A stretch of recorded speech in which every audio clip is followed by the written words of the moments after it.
नमस्कार, स्वागत है आपका हमारे चैनल पर। भारत सरकार ने 128 लोगों को पद्मा अवार्ड से किया सम्मानित। बॉलीवुड के किसी भी एक्टर को नहीं दिया गया है पद्मा अवार्ड और अब राजदीप सरदेसाई की बौखलाहट निकलकर आई है सामने। आपको बता दें कि 73वें गणतंत्र दिवस के मौके पर राष्ट्रपति रामनाथ कोविंद ने 128 लोगों को पद्मा अवार्ड से किया है सम्मानित, जिसमें बॉलीवुड का एक भी कलाकार मौजूद नहीं था। किसी भी कलाकार को इन 2 सालों में इस बार अवार्ड नहीं दिया गया है, पद्मा अवार्ड से नहीं नवाजा गया है। और कल जब भारत सरकार की तरफ से सूची रखी गई थी जनता के बीच में इन 128 लोगों की कि किन लोगों को इस बार पद्मा अवार्ड दिए जा रहे हैं, इसके बाद बौखलाहट निकल कर आई राजदीप सरदेसाई की। उन्होंने अपने ट्विटर पर एक ट्वीट किया और लिखा कि हम ऐसे देश में रहते हैं जहां पर लोगों की जो मेमोरी है वो काफी ज्यादा शॉर्ट है, पर हमें ये नहीं भूलना चाहिए कि 1992 में जब बाबरी मस्जिद को गिराया गया था, उस वक्त पर उत्तर प्रदेश के मुख्यमंत्री थे कल्याण सिंह और उनकी भूमिका के ऊपर जांच बिठाई गई थी सुप्रीम कोर्ट की तरफ से, और आज उन्हें भारत का दूसरे नंबर का हाईएस्ट अवार्ड दिया जा रहा है। आपको बता दें कि बॉलीवुड के किसी भी कलाकार को और राजदीप सरदेसाई के जितने भी जो सगे संबंधी रिश्तेदार या फिर उनके चहीते कलाकारों को आज अवार्ड नहीं मिला है, तो आज इस तरीके से बौखला गए हैं राजदीप सरदेसाई। और आपको बता दें कि आज जो 128 लोगों को पद्मा अवार्ड दिए गए हैं, इसमें पद्मा विभूषण पाने वाले भारत देश के पहले सीडीएस जनरल विपिन रावत और इसके साथ ही उत्तर प्रदेश के पूर्व मुख्यमंत्री कल्याण सिंह मौजूद हैं। और उसके बाद अगर हम पद्मा भूषण अवार्ड की बात करें तो इसमें कांग्रेस के नेता गुलाम नबी आजाद को भी आज अवार्ड मिला है पद्मा भूषण, और इसके साथ ही तमाम और लोगों को भी पद्मा अवार्ड दिए गए हैं, जिसमें भारत देश को ओलंपिक गेम में गोल्ड दिलाने वाले नीरज चोपड़ा से लेकर माइक्रोसॉफ्ट के सीईओ और इसके साथ ही गूगल प्रमुख सुंदर पिचाई के साथ वैक्सीन बनाने वाले कृष्णा इल्ला और सुचित्रा इल्ला और साइरस पूनावाला भी मौजूद हैं। और तमाम ऐसे लोग जिसने म्यूजिक और तमाम ऐसी जो चीजें हैं उनमें नाम रोशन किया है, उन लोगों को भी विदेश के भी लोगों को आज अवार्ड दिया गया है। और उसके बाद अगर किसी को अवार्ड बॉलीवुड इंडस्ट्री में से ज्यादा लोगों को यानी कि जो कलाकार यानी कि करण जौहर या फिर हम एकता कपूर की भी बात करें, इन जैसे लोगों को इस बार अगर अवार्ड नहीं दिया गया है तो बौखलाहट निकल कर आई है राजदीप सरदेसाई की। और इसी बीच आपको ये भी बता दें कि एकमात्र सिंगर सोनू निगम है जिन्हें आज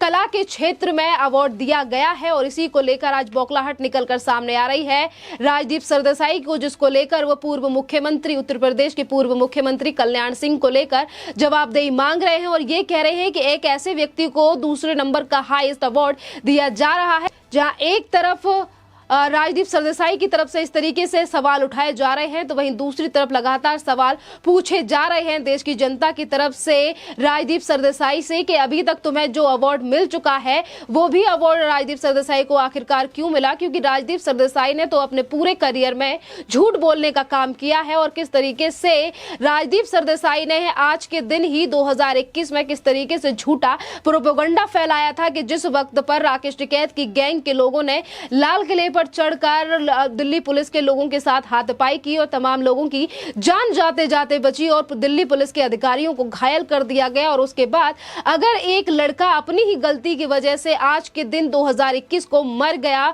और उसको लेकर राजदीप सरदेसाई ने किस तरीके से झूठा नैरेटिव आज के दिन 26 जनवरी को फैलाने की कोशिश की थी, और उसके बाद आज तक से सस्पेंड भी कर दिया गया था 1 महीने के लिए राजदीप सरदेसाई को। पर उसके बावजूद भी राजदीप सरदेसाई आज अवार्डों को लेकर ये बात बता रहे हैं कि भारत सरकार को किसे अवार्ड देना चाहिए या फिर किसे अवार्ड नहीं दिया जाना चाहिए। आपको बता दें कि जिस तरीके से कांग्रेस ने काफी सालों तक देश पर राज किया है, 54 साल से ज्यादा, अगर हम इंदिरा गांधी से लेकर जवाहरलाल नेहरू और राजीव गांधी की भी बात की जाए तो उनको लेकर भी आज सवाल उठाए जा रहे हैं कि राजीव गांधी ने अपने आप को भारत रत्न दे दिया, इंदिरा गांधी ने स्वयं अपने आप को भारत रत्न दिया, जवाहरलाल नेहरू ने भी अपने आप को भारत रत्न दिया था। और इन सब चीजों को लेकर आज राजदीप सरदेसाई कांग्रेस से सवाल क्यों नहीं पूछते हैं, क्योंकि कांग्रेस की दलाली करने का काम करते हैं राजदीप सरदेसाई। आज इस तरीके से कटघरे में खड़ा किया जा रहा है राजदीप सरदेसाई को देश की जनता की तरफ से, और साथ में यह भी कहा जा रहा है कि राजदीप सरदेसाई आखिरकार अपना एजेंडा ही कांग्रेस को लेकर चलाते हैं, तो वो क्यों आखिरकार कांग्रेस से सवाल पूछेंगे, क्योंकि जिस वक्त पर कांग्रेस के लोगों का इंटरव्यू लेने का मौका मिला, सोनिया गांधी का भी इंटरव्यू जब राजदीप सरदेसाई ने लिया तो उनसे सिर्फ ये पूछा गया कि आप किचन में क्या खाना बनाती थी, आपको साड़ी बांधनी आती थी या नहीं आती थी, इस तरीके से सवाल लेकर तो इंटरव्यू किए राजदीप सरदेसाई ने कांग्रेस के उन तमाम नेताओं को जिनको लेकर आज राजदीप सरदेसाई के पास करोड़ों की संपत्ति है और इतना नाम जो आज बनाकर बैठे हैं राजदीप सरदेसाई, वो ज्यादातर झूठे प्रोपेगेंडों से बना हुआ है। क्योंकि काफी ऐसी न्यूज हैं जिनको राजदीप सरदेसाई सवेरे बोलकर और दूसरे दिन ही उनके अंदर गलती निकालना शुरू कर देते हैं और 2014 के बाद अब वो नैरेटिव खत्म हो चुका है। इसी बीच अगर अभी हम बॉलीवुड की भी बात करें कि बॉलीवुड के एक भी कलाकार यानी कि जिस तरीके से करण जौहर, एकता कपूर या फिर तमाम ऐसी सेलिब्रिटीज थे जिन्होंने भारत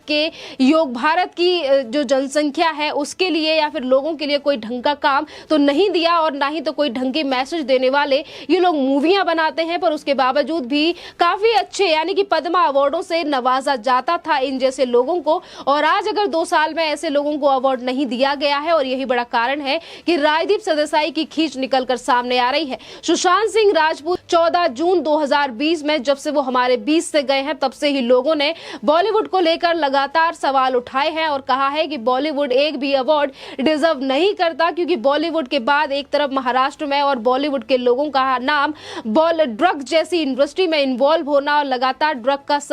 सेवन करने वाले ये लोग क्या ही देश की जनता को सीख देंगे और ऐसे लोगों को पद्मा अवार्ड नहीं दिया जाना चाहिए। क्योंकि जब जब भी इन लोगों को अवार्ड मिला है इसको लेकर देश की जनता ने हमेशा ही सवाल उठाया है। इस बीच ये भी काफी ज्यादा अहम बड़ी बात है कि आज 128 लोगों को भारत सरकार की तरफ से अवार्ड दिया गया, पद्मा अवार्ड दिया गया, पर इस बीच कुछ ऐसे भी लोग रहे जिन्होंने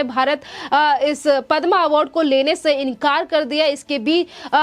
वेस्ट बंगाल के पूर्व मुख्यमंत्री बुद्धदेव भट्टाचार्य यानी कि सीपीएम पार्टी से आने वाले ये मुख्यमंत्री वेस्ट बंगाल के जिन्होंने अवार्ड लेने से मना कर दिया। उन्होंने कहा कि मुझे इस बारे में जानकारी नहीं है कि भारत सरकार मुझे अवार्ड दे रही है और अगर उन्होंने मुझे बताया नहीं। इसी बीच आपको ये भी बता दें कि खबरें ये हैं कि भारत सरकार के लोगों की तरफ से यानी कि मंत्रालय की तरफ से वेस्ट बंगाल के पूर्व मुख्यमंत्री बुद्धदेव भट्टाचार्य के घर पर फोन किया, उनकी बीवी ने फोन उठाया, उन्हें भारत सरकार के मंत्रालय की तरफ से सूचना भी दी गई, पर उसके बावजूद भी आज अवार्ड लेने से मना कर चुके हैं वेस्ट बंगाल के पूर्व मुख्यमंत्री बुद्धदेव भट्टाचार्य। और उसके साथ ही तबला वादक और एक और 2 सिंगर हैं जिन्होंने अवार्ड लेने से मना कर दिया है। जिस तरीके से एक तरफ भारत सरकार की तरफ से लोगों को नवाजा जा रहा है, पर आज भी कुछ लोग यानी कि सीपीएम जैसी पार्टी के लोग अपने ही एजेंडे पर चलने का काम कर रहे हैं और इसीलिए आज वो मना कर रहे हैं कि हमें ये पद्मा अवार्ड नहीं चाहिए।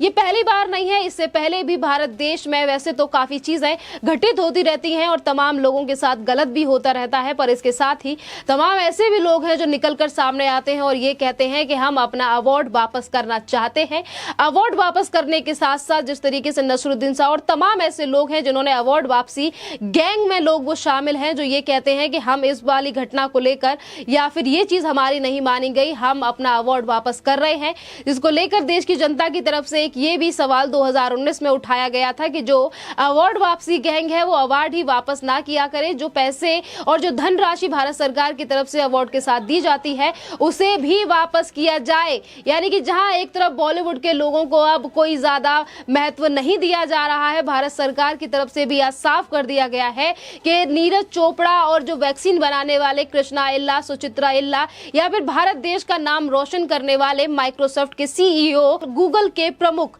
इस तरीके से लोगों को ही अब सम्मान दिया जाएगा। और आज बॉलीवुड इसमें पूरी तरीके से पिछड़ता हुआ दिखाई दे रहा है। सिर्फ और सिर्फ सोनू निगम को ही आज पद्मा अवार्ड मिला है, यानी कि बड़ा तमाचा है ये उस बॉलीवुड के लिए जो हमेशा अपने आप के लिए सर्वोपरि दिखाने का प्रयास करते हैं और इसीलिए बॉलीवुड का हमेशा से ही फेवर करने वाले राजदीप सरदेसाई इस तरीके से उत्तर प्रदेश के पूर्व मुख्यमंत्री के ऊपर निशाना साध रहे हैं और ये कह रहे हैं कि कैसे उनके लिए अवार्ड दिया जा रहा है। इसको लेकर भी आज जनता का ये कहना है कि राजदीप सरदेसाई को अपना मुंह इस चीज पर बंद करके ही रखना चाहिए। तमाम लोग उनकी ही पोस्ट पर कमेंट करके बोल रहे हैं कि उन्होंने काफी यानी कि कल्याण सिंह ने 1992 में जो काम किया था कि अपनी सीएम की कुर्सी को त्याग दिया था उन्होंने, जिस तरीके से उन्होंने एक बड़ा काम किया था राम मंदिर को बनाने के लिए, तो जहां एक तरफ उत्तर प्रदेश में उनके नाम से रोड बनाई जा रही है और वहीं दूसरी तरफ वो डिजर्व करते हैं इस अवार्ड को, पद्मा